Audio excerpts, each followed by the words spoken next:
Greetings to everyone. इस video से मैं स्टार्ट करने जा रही हूँ 15 डेज़ का क्रैश कोर्स जो कि है RO के पेपर्स के लिए। ये एग्ज़ाम 22 नवंबर को हेल्ड होने वाला है। तो इसके लिए I will be starting a crash course जिसमें मैं हिंदी और जनरल नॉलेज दोनों पेपर को कवर करूँगी। मैं ऑलरेडी सिलेबस के लिए वीडियो बना चुकी हूँ, इसका लिंक मैं डिस्क्रिप्शन बॉक्स में डाल दूँगी। तो आइए हम लोग देखते हैं कि 14 अगस्त 2016 को कौन कौन से क्वेश्चंस पूछे गए थे, सो दैट हम लोग क्वेश्चन से फैमिलियर हो जाएंगे किस टाइप के क्वेश्चन इससे पूछे जाते हैं।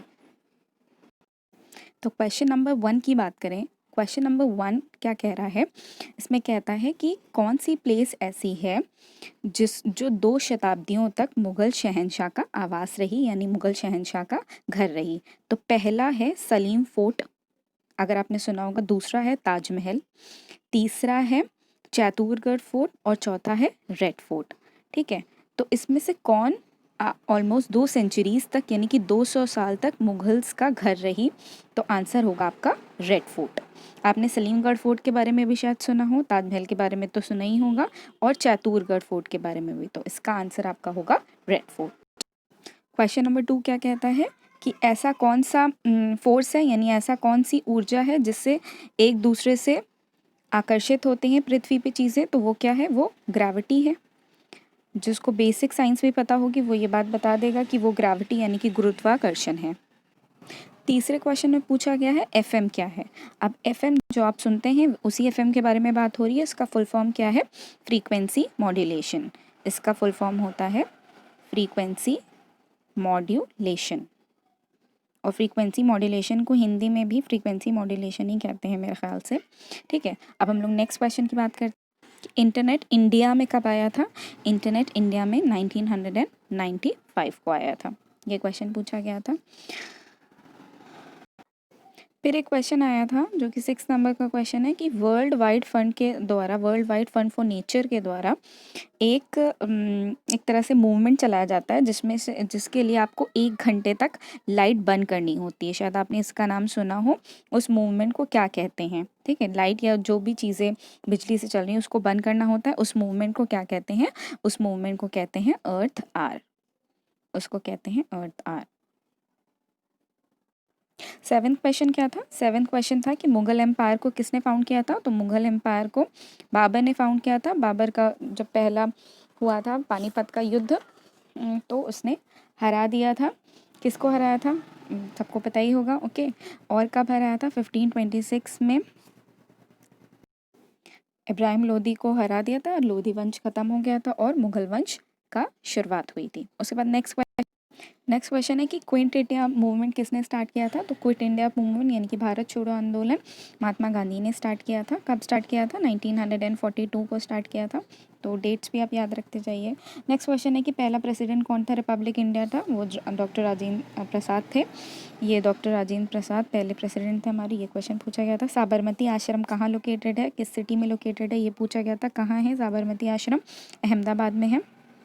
ठीक है, फिर उसके बाद 11वां क्वेश्चन क्या कह रहा था कि ऐसी रिवर, एक खड़ी ढाल वाली रिवर जिसकी बहुत कम उपनदियां हैं और जो बहुत तेज़ बहती है, ऐसे को क्या कहते हैं? तो ऑप्शन में था mature river, old river, rejuvenated river, ठीक है, और यूथफुल रिवर। तो ये जितनी कैटेगरीज है जो बहुत तेज़ बहती है वो कैसी रिवर होती है, वो कैसी नदी कहलाती है? वो यूथफुल रिवर कहलाती है। जो पुरानी रिवर्स हो चुकी होती हैं उनका बहाव इतना तेज़ नहीं होता है। तो आपको ध्यान रखना है कि जो नदियाँ तेज़ बह रही हैं और जो जिनकी कम डेल्टा बनाती है, जो कम डेल्टा बनाती हैं, वो क्या है? वो आपकी यूथफुल रिवर्स हैं। नेक्स्ट हम लोग बात करते हैं।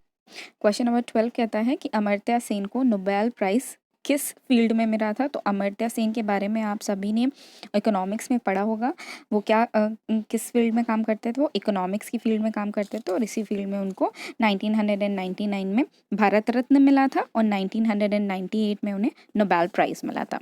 अब 13 क्वेश्चन है कि बाजीराव की सेकेंड वाइफ कौन थी? बाजीराव की सेकेंड वाइफ मस्तानी थी। वो किसकी बेटी थी? एक्चुअली वो किसकी बेटी थी? वो बादशाह छत्रसाल की बेटी थी, यानी किंग छत्रसाल की बेटी थी। तो ये तो करंट अफेयर्स के उस टाइम का क्वेश्चन हो गया। 14 क्वेश्चन क्या था कि हेड ऑफ द कंट्री कौन होता है? हेड ऑफ द कंट्री कौन होता है? हेड ऑफ द कंट्री आपके प्रेसिडेंट होते हैं, प्राइम मिनिस्टर नहीं होते हैं। प्रेसिडेंट आपके हेड ऑफ द कंट्री होते हैं। 15 क्वेश्चन था कि लॉ मिनिस्टर कौन थे इंडिपेंडेंट इंडिया के। इंडिपेंडेंट इंडिया के लॉ मिनिस्टर कौन थे? Doctor B R Ambedkar. Doctor B R Ambedkar independent India के लॉ मिनिस्टर थे, पहले law minister. Next question polity से है और पॉलिटी से स्पेसिफिकली राज्यसभा से है। इसमें 4 स्टेटमेंट दिए थे और पूछा गया था कि कौन सा इसमें से ट्रू नहीं है। तो पहला स्टेटमेंट कह रहा था कि जो वाइस प्रेसिडेंट है यानी कि भारत का उपराष्ट्रपति वो एक्स ऑफिशियो चेयरमैन होता है राज्यसभा का। तो ये स्टेटमेंट तो सही हो गया। नेक्स्ट स्टेटमेंट कह रहा था कि राज्यसभा ने अपनी पहली सिटिंग कब करवाई थी? 13 में 1952 को अपनी पहली मीटिंग करवाई थी।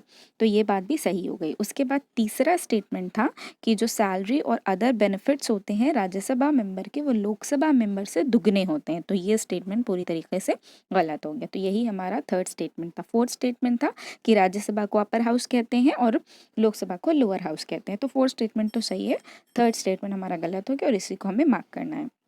और ये कहाँ दिया हुआ है? ये 79 आर्टिकल में मेंशन है। 17 क्वेश्चन है कि आरबीआई को कब नेशनलाइज किया गया? आरबीआई कब आया था? आरबीआई मेरे ख्याल से 1935 में आया था और इसको नेशनलाइज 1 जनवरी 1949 को किया गया था। इसको इंडिया का नेशनलाइज बैंक 1 जनवरी 1949 में बनाया गया था। नेक्स्ट क्वेश्चन था कि ग्वालियर फोर्ट किसने बनवाया था? ग्वालियर फोर्ट राजा मान सिंह तोमर ने बनवाया था। राजा मान सिंह तोमर ने बनवाया था और इस फोर्ट को, ग्वालियर फोर्ट को भारत का जिब्राल्टर भी कहा जाता है। ग्वालियर फोर्ट को ही भारत का जिब्राल्टर कहा जाता है, जिसको राजा मान सिंह तोमर ने बनाया था। फिर उसके बाद नेक्स्ट क्वेश्चन था कि कौन सा कॉन्टिनेंट ऐसा है जिसमें सबसे ज़्यादा आबादी है? तो सबसे ज़्यादा आबादी एशिया में है। अफ्रीका, ऑस्ट्रेलिया, अंटार्कटिका, एशिया, ये 4 ऑप्शन थे और फोर्थ ऑप्शन था आपका एशिया। तो एशिया इसका आंसर हो जाएगा। मैंने ये जो सारे क्वेश्चंस कराए हैं इसमें मैंने करंट अफेयर्स को नहीं इंक्लूड किया है क्योंकि ये पुराने हैं तो आपके लिए इंपॉर्टेंट नहीं है। करंट अफेयर्स के लिए मैं अलग से वीडियो लेके आऊँगी।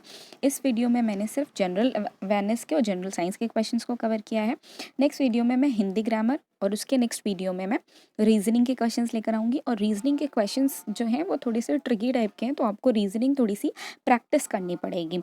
So that's why stay tune, and if you like this video then consider it giving me a thumbs up and subscribe to my channel. Thank you. Have a nice day.